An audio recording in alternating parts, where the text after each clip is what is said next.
Leo ni tarehe 30 mwezi wa 12 mwaka 2025. Kwa sababu mimi bado ni katibu mkuu wa chama, mimi bado ni msemaji wa ODM.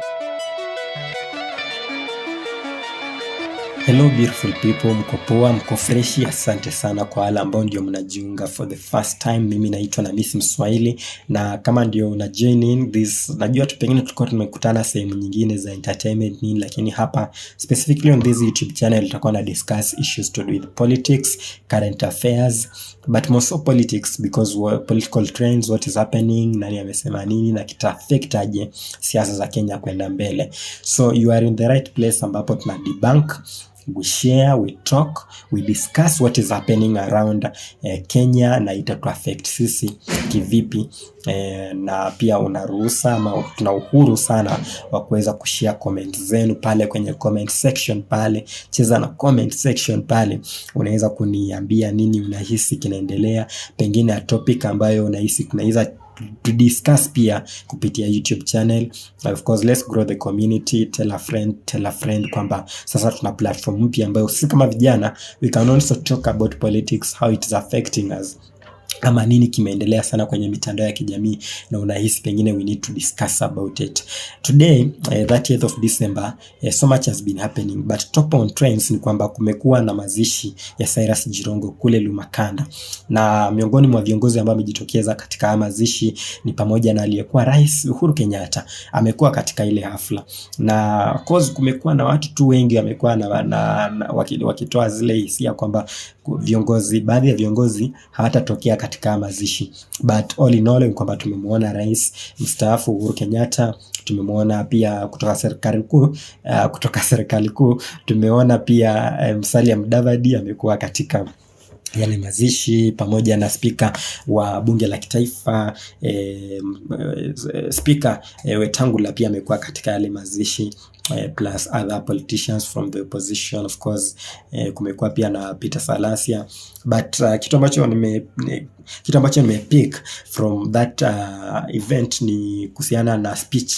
ya Edwin Sifuna. Of course Edwin Sifuna ni katibu mkuu wa chama cha ODM, chama pendwa. Of course watu wengi wamesema hivyo, wale ambao of course wanavutia upande huo wanasema kwamba ndio chama ambacho kinapendwa sana hapa Kenya, na ukiangalia kweli ni kwamba ni chama ambacho kina ushawishi mkubwa sana.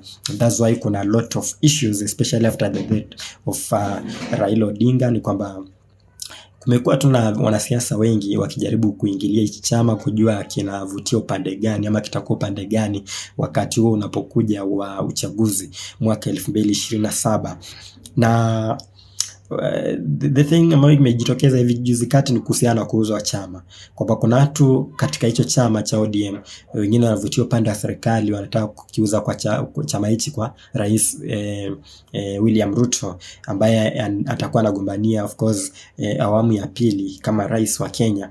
Na pia katika kutetea hilo, wale ambao wanapenda hicho chama kiwe katika serikali ya broad based wanasema kwamba chama kinauzwa kwa Rais mstaafu Uhuru Kenyatta, na tunavyojua ni kwamba Rais Uhuru Kenyatta na chama chake cha Jubilee ambacho kilikuwa chama tawala katika upande wake wakati huo ambapo alikuwa rais, na sasa hivi pia kinamshabikia sana Fred Matiang'i.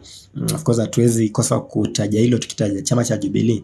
Sasa Rais Uhuru Kenyatta atakuwa na nia gani, ama atakuwa anataka nini katika kutafuta hichi chama cha ODM? Ndio maswali haya ambayo watu wanajiuliza, na aliposimama Edwin Sifuna amezungumzia hilo, na kikubwa zaidi ni kwamba ameweza kuassert his position as the Secretary General of ODM, kwamba katibu mkuu amebidi amesimama. Ni kama wakati fulani ambapo Rais Uhuru Kenyatta pia shesimama akakumbusha watu kwamba mimi ndio rais. Nafikiri pia Rais William Ruto pia kuna wakati ashasimama akasema kwamba mimi ndio rais, mimi ndio. Sasa hivi viongozi wanajitokeza kuweza kuzungumza na kusema kwamba mimi ndio fulani. Kwa mfano mimi niko kwa hii channel nasema kwamba mimi ndio Namisi Mswahili, mimi ndio mwenye hichi kipindi ambacho nazungumzia siasa na current political affairs za Kenya na za nje pia Kenya, kama zinatuhusu tutakuwa na discuss. Inakupa maswali mengi kwa sababu kama kiongozi unahitajika tu kufanya kazi yako na kujulikana kwamba wewe ndio kiongozi. So hizo of course siwezi kumlaumu Edwin Sifuna kwa kusema kwamba kuweza kwa start position yake, hata kama alikuwa anajaribu kumuomba rais mstaafu Uhuru Kenyatta msamaha kama spokesperson wa chama cha ODM. Inakupa kwamba habari za yeye ama hiyo minongono ya kwamba yeye huenda akaondoka kwenye chama cha ODM hivi karibuni ni minongono ambayo imemfikia tayari, na imebidi ameweza kuzungumza mbele ya hadhara, mbele ya umati wa watu, na kusema kwamba bado yeye ndio spokesperson wa chama, yeye ndio bado yupo kwenye uongozi na ana usemi fulani kwenye chama cha ODM. Yeah, of course people will concentrate on that apology ambayo ameipitisha kwake rais mstaafu Uhuru Kenyatta kwa watu fulani ama viongozi fulani wa chama cha ODM kudrag jina lake rais mstaafu Uhuru Kenyatta kwenye hiyo minongono ya kuuzwa chama, kwamba chama cha uziwa Uhuru Kenyatta, wengine akisema cha uziwa Rais William Ruto. Of course after death ya Raila Odinga, mambo mengi tu yamekuwa yakifanyika in the politics of Kenya, but that's what stood out for me, kwamba Secretary General of ODM had to stand before people and tell them bado mimi ndio katibu mkuu wa chama cha ODM. Kwa hiyo msikuwe na wasiwasi ama msikuwe na mambo mengine. And when sometimes back also had Raila Odinga saying that when you hear Edwin Sifuna speaking, he's the Secretary General of the party and he speaks for the party. And we also want to take this position ambaye amechukua kwamba anamuomba rais mstaafu Uhuru Kenyatta msamaha kwa jina lake kwa dragged into these issues za kuuzwa chama, kwamba it is the position of the party, kwamba viongozi wameweza kuzungumza na pengine amempigia kama ni party leader Oburu Odinga, na wakazungumza na akamwambia kwamba ni vizuri kimpata rais mstaafu akiwa pale, mwambie kwamba chama kinaomba radhi kwa sababu rais mstaafu Uhuru Kenyatta ndiye alisimama nao na amekuwa inasemekana kwamba yeye ndio rafiki wa karibu sana wa Raila Odinga ambaye alikuwa rafiki wa kweli. Of course watu wanasema hivyo. Sijui wanasema nini. Niachie kwenye comment section. Let's discuss, let's talk about what is happening in the political arena ya Kenya. Of course about ODM politics. Ni kitu ambacho kitaendelea hadi mwaka ujao kinapoendelea kuzidi kushika mizizi na kusimama wima baada ya baba yao ama baba Raila Odinga kuaga dunia.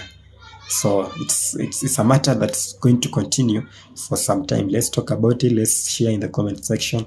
On our platforms pia unanipata mimi Yasema na Mswahili on Facebook, on Instagram na Miss Mswahili, on TikTok na Miss Mswahili. Let's talk, let's share on what you think about Edwin Sifuna coming out to assert his position as the Secretary General of ODM. Hadi wakati mwingine, kwaheri. A place that people can enjoy, a place where enterprise can grow.